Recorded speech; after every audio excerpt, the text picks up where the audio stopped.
Chapter 39. The Levites. Deuteronomy chapter 12, verses 17 to 19. Thou mayest not eat within thy gates the tithe of thy corn, or of thy wine, or of thy oil, or the firstlings of thy herds, or of thy flock, nor any of thy vows which thou vowest, nor thy freewill offerings, or heave offering of thine hand.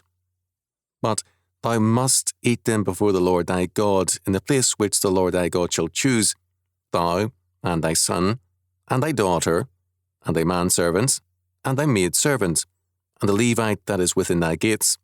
And thou shalt rejoice before the Lord thy God in all that thou puttest thine hands unto. Take heed to thyself that thou forsake not the Levite as long as thou livest upon the earth. Deuteronomy chapter 12, verses 17 to 19. We come now to an often stressed law concerning the Levites, Israel's clerisy. The Levites have been a problem to modernist scholars, as Merlin D. Rehun noted. Wellhausen believed he had solved the problem of the Levites by showing that they had never existed as a priestly class before the monarchical period. In 1902, William Robertson Smith and A. Bertola were following the basic Wellhausen premise also. Such writers tell us less about the Levites and more about their own evolutionary faith and perspective. Patrick Fairbairn, however, wrote of the diverse functions of the Levites: duties in the temple, administrators of the temple treasures, 1 Chronicles chapter 26, verses 20 to 28, officers for outward business, 1 Chronicles 26, verse 29 to 32, and so on. Above all, they were the instructors of Israel in terms of God's law word, Deuteronomy chapter 33, verse 10. Despite some periods of decadence, William Smith could still say of the Levites, "It is not often in the history of the world that a religious caste or order has passed away with more claims to the respect and gratitude of mankind than the tribe of Levi." The problem with the Levites is that they do not fit into the patterns men expect. They were a class very diverse, inclusive of everything from temple custodians to administrators and treasurers to scholars. They were created to meet God's requirements, not man's. The standard for all believers, and for the Levites also, is stated at the end of verse 18. Thou shalt rejoice before the Lord thy God in all that thou puttest thine hands unto. God gives to the Levites a variety of tasks, both humble and great, and all are to be respected. The Levites, in a very important respect, made life livable. They provided the intellectual stimulus, the music, the business end of the sanctuary, judgment in everyday life, and a focus for living. As a clerisy, they bound society together with their duties, which often included the administration of the tithe. The world of most Levites would be a rather private one, restricted to their ranch or their farm. The requirement of observing the festivals at a central sanctuary made their lives public periodically, and it was on these public occasions that the respect for those chosen or protected by God had to be made public. Their servants had to be treated as family members, and the Levites had to be honoured. All men have dependencies on one another. We are told in Ecclesiastes chapter 5, verse 9. Moreover, the profit of the earth is for all. The king himself is served by the field. Because we do not live rightfully only unto ourselves, the Lord requires that we share our bounty with the needy and with God's clerisy. There is no requirement here that the priest necessarily become a party in the family's celebration, but the inclusion of widows and orphans together with God's clerisy is explicitly stated. Deuteronomy chapter 14, verse 29. Scripture ties together the head and the hand, faith and works. Whereas Hellenic and other cultures radically separated the intellectual and practical realms, the Bible unites them. The farmer and the sheep rancher, the widow and the orphan, the needy, the foreigner, and the Levitical thinker sat down and ate together. This has been the function of church potlucks from the agape feasts of the early church to the present. These are sacred meals. In verse 19, the people are warned not to neglect the Levites. The food eaten on such occasions was that which had been specifically set aside for God's use, verse 17, and it was therefore to be eaten at his sanctuary. This did not exclude feasting with servants, the needy and the Levites in one's home. Both are aspects of the life of faith. In verse 17, the food is referred to as the tithe, and this refers to at least part of the second tithe. It is referred to again in Deuteronomy chapter 14, verses 22 to 29. The Levite that is within thy gates refers to those living within one's tribal area and jurisdiction. In Numbers chapter 18, verses 25 to 26, we are told that, where men did not themselves administer the tithe, the Levites received it and administered it. In other words, the decentralized Levites were not an institution, but served God and his people in a variety of capacities. They were not locked into a framework of institutional character. Since there was no penalty by man for failure to pay the tithe, the status of the Levites could be both high and low. The inclusion of the Levites into the tithe meal before the Lord meant that God's clerisy had to be regarded as a necessary part of family life. Likewise, men and women servants had to be included. To rest in the Lord means to include both high and low in that rest. An older translation of verse 18 reads, "And thou shalt be merry before the Lord thy God in all things whereunto thou puttest thy hand." The stress on the freedom of joy is an important one. The feast before the Lord was not to be a chore done out of a sense of duty, but it was to be celebrated as an aspect of the joy of life. 1 Peter chapter 3, verse 7 speaks of husbands and wives as being heirs together of the grace of life. As men become godless, they become joyless.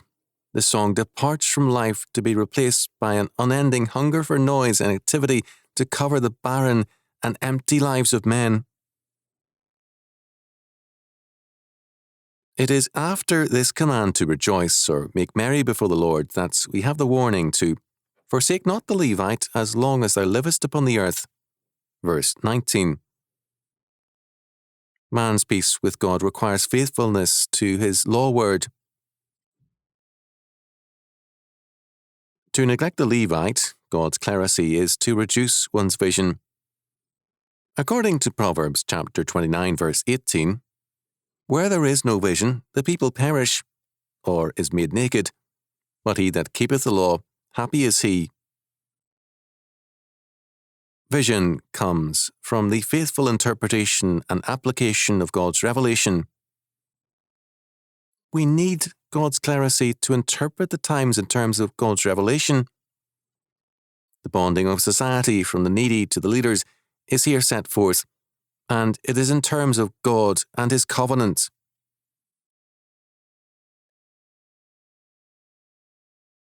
Part 2. Forsake not the Levites. Deuteronomy chapter 12, verses 17 to 19 must be seen in connection with verse 12.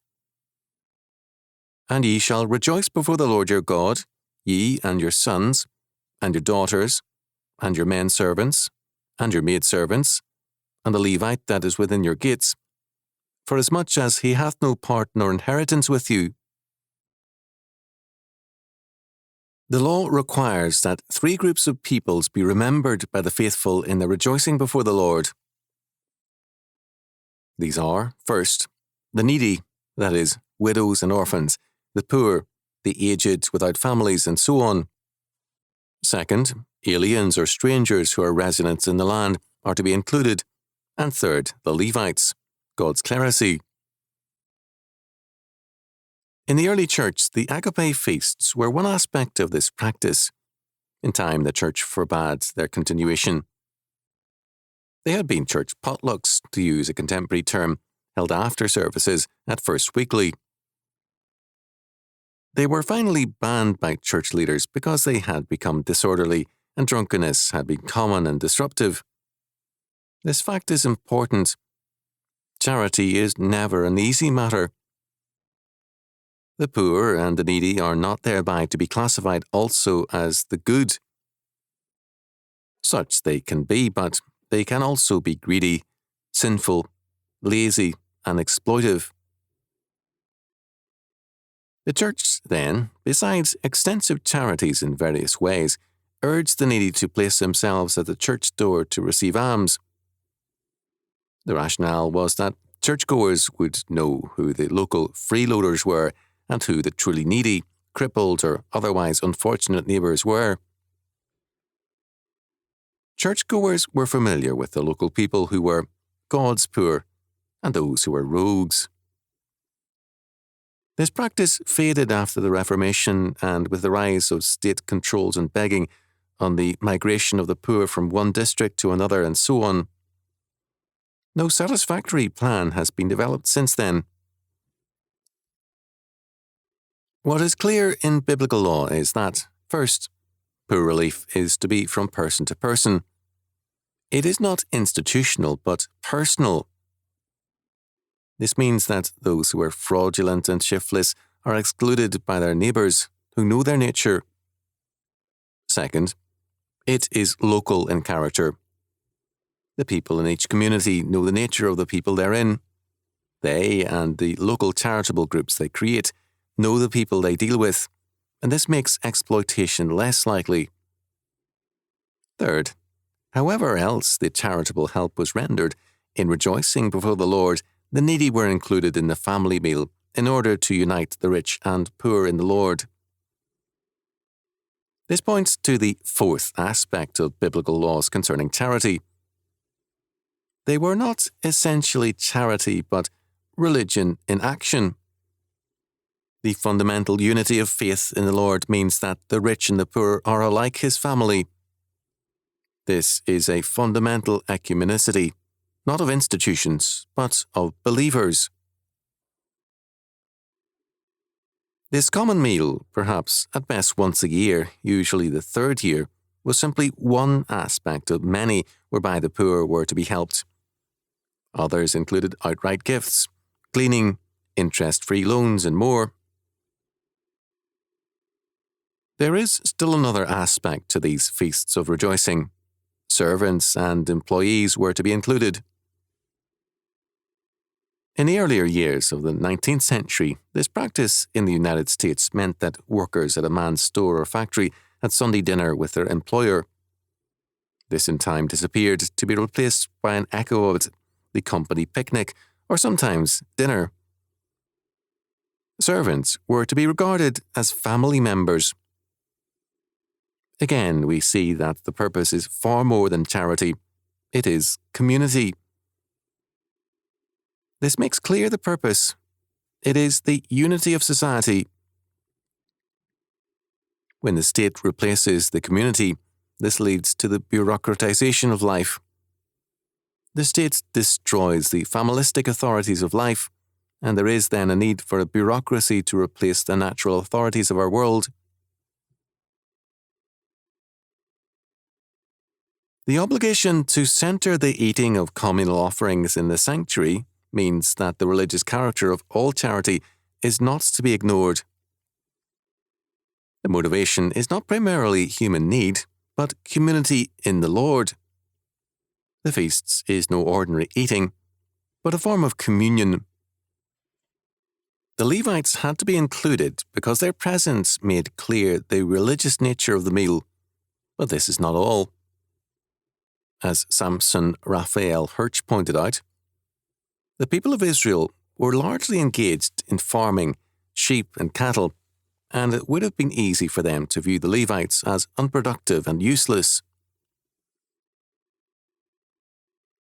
These commandments are restated in the following section, verses 20 to 28. Obviously, God felt that particular stress was due here.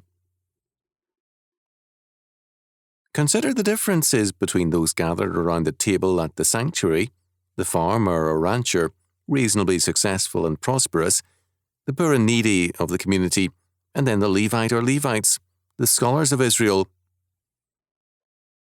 There was a great gap between them, economically and intellectually. God's purpose was to bridge that gap in terms of Himself as their unifying force.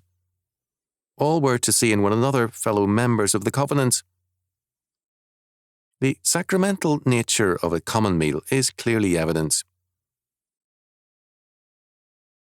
This meal took place every third year by law, but it was not restricted to that time. In the church, the agape feasts could take place weekly or at stated intervals. The meal stressed a relationship one to another in the Lord. The reference in verse 18 is to the Levite that is within thy gates, that is, the Levites whose calling is to serve in that particular area. In verse 17, the meal is called a tithe. This is the second or poor tithe. This does not mean that the Levite was a poor man, although he might well be either poor or rich. His presence was mandatory in order to stress the religious nature of the meal and the charity. Gustav Oehler rightly called this second tithe a theocratic tax. It is this tithe to which Amos chapter 4 verse 4 refers. The fact that charity is a tithe to the Lord stresses again the God-centered character of all such giving in biblical law. As John Peter Land said, the emphasis is on the one place of the one sanctuary of the one Jehovah. In verse 18, God declares that He Himself will choose the place of the one sanctuary, so that nothing is left for man to do but to obey. God prescribes the tithe, the food, the guests, and place.